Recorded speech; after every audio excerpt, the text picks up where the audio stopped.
अस्सलाम वालेकुम। आज कपास का बीज लगाए और पानी लगाए हुए तकरीबन 24 घंटे हो चुके हैं। कपास की खेलों पर स्प्रे करवाएंगे जड़ी बूटियों वाला, ताकि कम अज़ कम 1 मंथ तो जड़ी बूटियां ना उग सकें। इसमें कुछ स्प्रे हम करवा चुके हैं, बाकी आप भाइयों को दिखाते हैं कि कैसे हम स्प्रे कर रहे हैं। इसका नाम है टॉपमैक्स एवियल ग्रुप कैंजो का प्रोडक्ट है। हम पहली बार ही इसका इस्तेमाल कर रहे हैं, देखते हैं कि क्या रिज़ल्ट मिलता है। आप हमारे साथ रहिएगा।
कहते ओए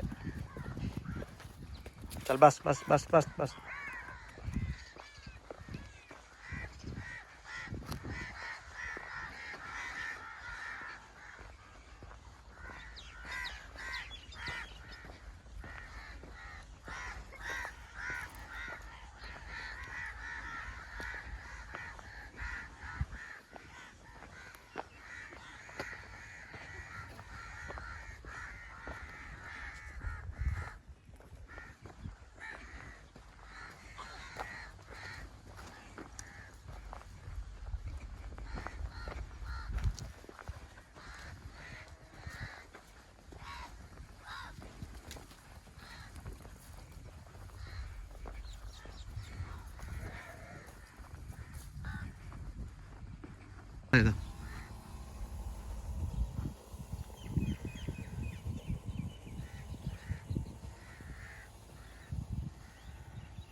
लगे थोड़ा बैड दे नाल रख, बैड दे थले रख, जमीन दे नाल।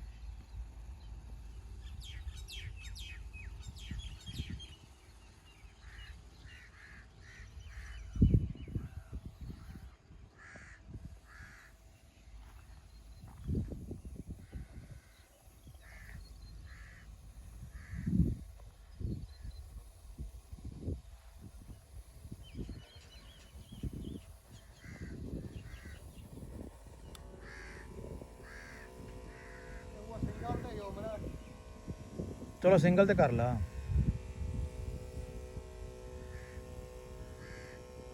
तो लगना भी ज़्यादा फिर।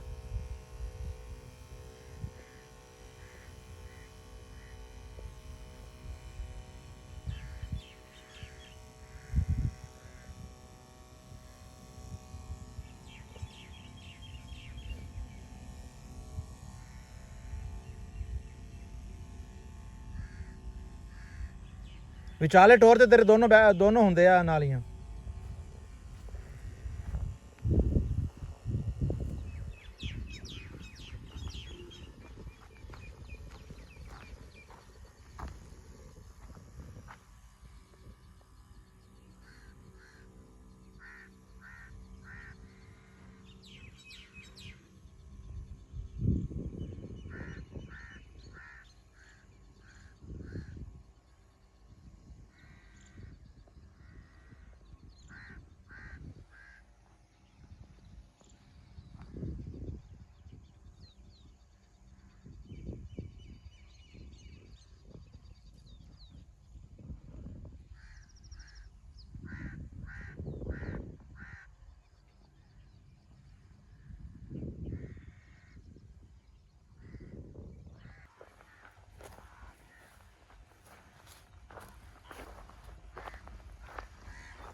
ਹਲੇ ਉਰੇ ਆ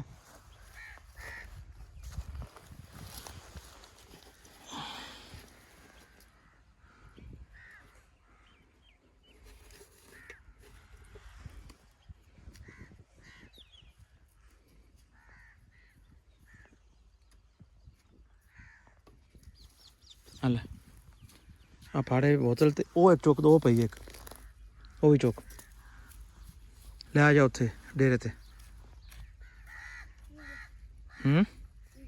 ਉਹ ਤੇ ਡੇਰੇ ਤੇ ਰਾਜ ਨਾ ਸਿੱਟੀ ਹੁਣ